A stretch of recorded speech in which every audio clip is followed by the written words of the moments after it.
میں یورپ جب گیا نا تو مجھے یاد ہے ایک والدین میرے پاس آئے, انہوں نے کہا کہ ہماری بیٹی مرتد ہو گئی تھی بالکل, اور وہ ماں باپ دیندار تھے, الگ سے مجھ سے ملنے کے لیے آئے, اور کوئی دعوت اس پہ اثر نہیں کر رہی تھی, بالکل اسلام چھوڑ دیا تھا اس نے. خون کے آنسو روتے ہیں جن کے دل میں ذرا سی بھی غیرت ہو. پھر انہوں نے میرا شکریہ ادا کیا کہ آپ کے بیانات مسلسل سنتے سنتے سنتے سنتے الحمدللہ دوبارہ مسلم ہو گئی ہے. میرا کیا کمال ہے, تو اسلام کا کمال ہے, اسلام میں اٹریکشن ہے. لیکن انہوں نے کہا کہ آپ کے سنے اس لیے کہ تھوڑا لائٹ موڈ میں آپ نے باتیں کی ہیں, ورنہ وہ بعض دفعہ ہمارے بعض مولانا, سارے تو نہیں بھائی, بڑے اچھے ہم سے تو زیادہ ہی اچھے لوگ ہیں, وہ ایسی سخت اسٹائل میں بات کرتے ہیں کہ وہ بندہ قریب آنے کے بجائے دور ہو جاتا ہے. میں بتا رہا تھا نا, ایک مولوی صاحب بیان کر رہے تھے, میں جمعے کا دن گیا ان کا بیان سننے, تو حضرت علی نے فرمایا, تو مجھے بھی خیال ہوا حضرت علی نے آرام سے فرمایا تھا, تو آپ بھی کس سے فرما دیں, اتنی زور سے حضرت علی فرما سکتے ہیں؟ حضرت علی نے جتنا شائستہ لہجے میں, حضرت علی کے تو اخلاق مشہور ہیں بھائی, تو آپ بھی اتنے آرام سے فرما دیتے. تو کبھی کبھار زور خطابت میں چیخنا چلانا بھی اچھا لگتا ہے کبھی کبھار, لیکن ٹاپک بھی ہونا وہ. تو ہمیشہ یہ جو دلائل کی بات آسان انداز سے ہی, مدلل انداز سے ہی ہونی چاہیے. خیر,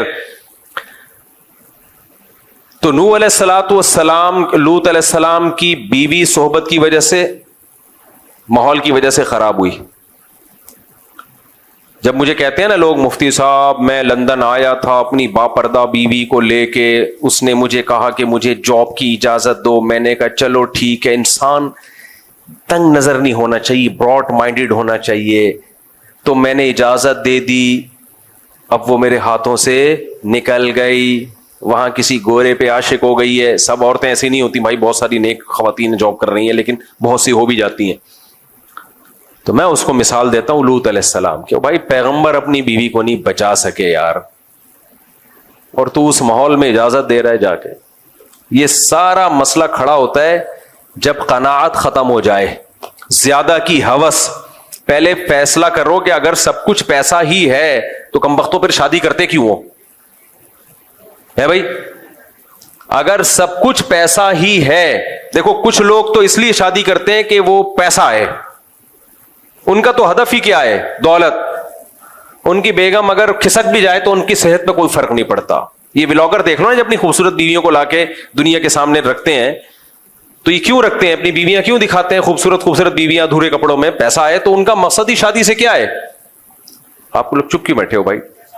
پیسہ مقصد ہے نا. تو جب ہدف پیسہ ہے تو پھر ٹھیک ہے, غیرت ویرت ایک طرف رکھو. لیکن اگر ہدف پیسہ نہیں ہے بلکہ پیسے سے کچھ اور مقصد ہے, دیکھو ہم جو پیسہ کماتے ہیں کیوں کماتے ہیں؟ سواری اچھی ہو جائے, کیا خیال ہے؟ گھر اچھا ہو جائے, یہی ہے نا؟ خوراک اچھی ہو جائے, کیا خیال ہے؟ بیمار ہو تو علاج اچھا ہو جائے. اب آپ کے پاس پیسہ آ گیا, نہ خوراک اچھی رکھ رہے ہو, نہ گھر اچھا بنا رہے ہو, نہ سواری اچھی رکھ رہے ہو. کیوں یہ سب کام کر رہے ہو؟ تاکہ پیسہ خرچ نہ ہو جائے.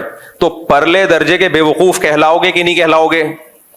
اگلا بولے گا بھائی نوٹوں کو کھائے گا کیا؟ صحیح. تو ہر چیز کا ایک مقصد ہوتا ہے. اسی طرح پیسے کا ایک مقصد یہ بھی ہوتا ہے کہ بیوی اچھی مل جائے, یہ بھی ایک مقصد ہوتا ہے. لیکن اس بیوی کا مقصد کیا ہوتا ہے؟ اس کا مقصد ہوتا ہے گھر سنبھالنا. مثال کے طور پر پیسے کا مقصد ایک بہت سارے ادھر میری طرف توجہ, یہ گارڈ تبدیل ہوتے رہتے ہیں, ادھر توجہ, آپ یہاں مجھے سننے کے لیے آئے ہو. دیکھو پیسے کا کہ بہت سارے مقاصد میں ایک مقصد اچھا کھانا بھی ہے, کیا خیال ہے؟ اب آپ نے کیا کیا؟ اچھا کھانا خرید لیا, مرغے ورغے بکرے پائے وائے بڑا زبردست.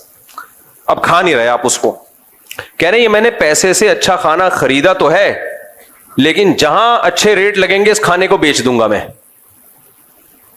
تو لوگ کہیں گے اس کا مطلب تو نے یہ جو اچھا کھانا خریدا تھا یہ بھی پیسہ کمانے کے لیے خریدا تھا. تو چل ٹھیک ہے, ڈبل پیسہ آ گیا, اب کیا کرے گا اس پیسے سے؟ اب بتا تیرے اس مقصد کیا ہے؟ جو مزید پیسہ آ گیا نا تیرے پاس, اب کیا کرے گا؟ آپ کہیں گے میں اچھا کھاؤں گا. ایک مقاصد, بہت سارے مقصد میں سے ایک مقصد کیا ہے؟ اب اور اچھا کھاؤں گا میں. بھائی پہلے میں نے نہاری خریدی تھی, لیکن جب مجھے اچھے ریٹ مل رہے تھے میں نے کسی کو پہنا دی وہ, اب میں اس سے اور اچھا کچھ خرید لوں گا. تو اب آپ نے اور اچھا خرید لیا. اب جب اور اچھا خریدا تو ایک اور کسٹمر آیا, وہ ڈبل پیسے دے رہا ہے, اس کو پہنا دیا. وہ لوگ کہیں گے اب اس پیسے سے تیرا مقصد کیا؟ کہنے تاکہ اور اچھا کھاؤں میں. تو کمبخت کھائے گا کب؟ نہیں آئی میرا خیال ہے بات. یہ تو پہنایا جا رہا ہے, تو کھائے گا کب؟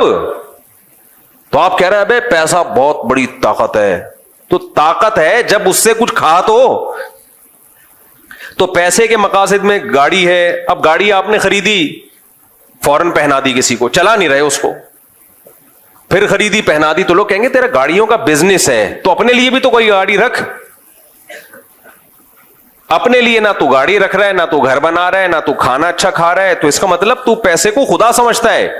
تو خوب سمجھ لو, جیسے پیسے میں یہ ساری چیزیں مقصد ہوتی ہیں, تو پیسے سے ایک مقصد یہ بھی ہوتا ہے کہ شادی ہو جائے میری مناسب جگہ پر.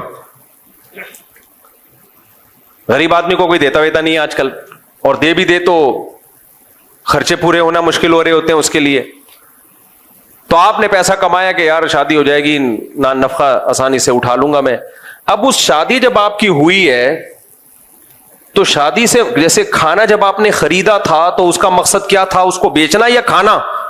کھا نہیں رہے تو کس کام کا ہے وہ کھانا بھائی؟ تو ایسے جب آپ کی شادی ہوئی تو وہ کس کام کے لیے تھی؟ گھر بسانے کے لیے یا وہ بھی کمانے کے لیے؟ اگر اس کو بھی گھر سے باہر ہی بھیجنا تھا تو اس تکلف کی ضرورت کیا تھی یار تمہیں؟ مجھے لگتا ہے یا تو آپ پاگل ہو گئے یا میں پاگل ہو گیا ہوں, کیونکہ میں پوری دنیا میں جاتا ہوں تو میری سوچ کے خلاف ہی لوگ نظر آ رہے ہوتے ہیں. بیگم بھی جاب کر رہی ہے, شوہر بھی جاب کر رہا ہے, رات کو دونوں کی ملاقات کے سلسلے میں حاضر ہو جاتے ہیں. کوئی مجبوری ہو تو ایک الگ بات ہے بھائی, بھوکا مر رہا ہو تو ایک الگ بات ہے, لیکن تو پیسے والے لوگ یہ کام کر رہے ہوتے ہیں. ابے تو تم نے کیوں کیا؟ تو کمانے کے لیے کیا ہے, تو وہی ہو گیا, کھانا خریدا اور کھانے کے بجائے بیچ دیا اس کو. اس کا مطلب تم نے خریدا تھا کھانے کے لیے نہیں بلکہ کمانے کے لیے خریدا ہے. تو یہ کمبختوں کو یہی نہیں پتا چل رہا کہ یہ ہوتی کیوں ہے شادی, کس سلسلے میں ہوتی ہے یہ. بھائی یہ اس سلسلے میں ہوتی ہے گھر سنبھالے, بچے پیدا کرے, وہ نسل بڑھائے آپ کی. وہی کام نہیں ہو رہا, باقی سارے کام عورت سے لیے جا رہے ہیں.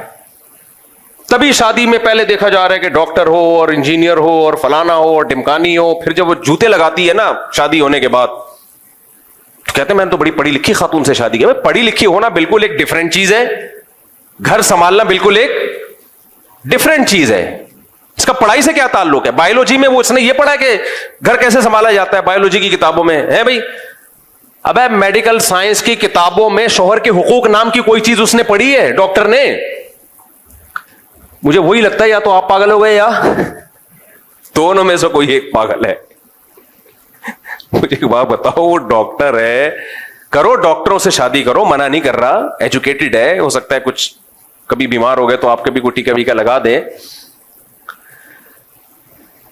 تو سوال پیدا, دوبارہ سوال دہرا دوں, سوال یہ پیدا ہوتا ہے کہ میڈیکل سائنس میں اخلاق سکھائے جاتے ہیں, شوہر کے حقوق. گھر آپ نے جب نکاح کیا تو گھر چلانے کے لیے, گھر چلانے کے لیے دوبارہ سے اس مقصد کو, تب مقصد نظر سے اوجھل ہونا شروع ہو جاتا ہے لوگوں کے. مقصد کیا ہوتا ہے؟ دماغ سے اوجھل. لوگ بھول ہی گئے ہیں کہ یہ کس سلسلے میں یہ کام شروع ہوا تھا. ونس اپون اے ٹائم اتنا پروپیگنڈا ہو گیا ہے نا. تو آپ نے جب نکاح کیا تھا تو پہلے سوچ لیا کرو میں یہ کام کیوں کر رہا ہوں. اس لیے کر رہا ہوں کہ گھر چلے. تو گھر چلنے کے لیے, گھر بھی ایک چھوٹی سی ریاست ہوتی ہے, کیا خیال ہے, جس میں شوہر سربراہ ہوتا ہے, باقی سب لوگ کیا ہوتے ہیں؟ ماتحت ہوتے ہیں. اور ان ماتحتوں میں ابھی نسل تو بعد میں آئے گی, سب سے پہلے ماتحت کون ہوتا ہے؟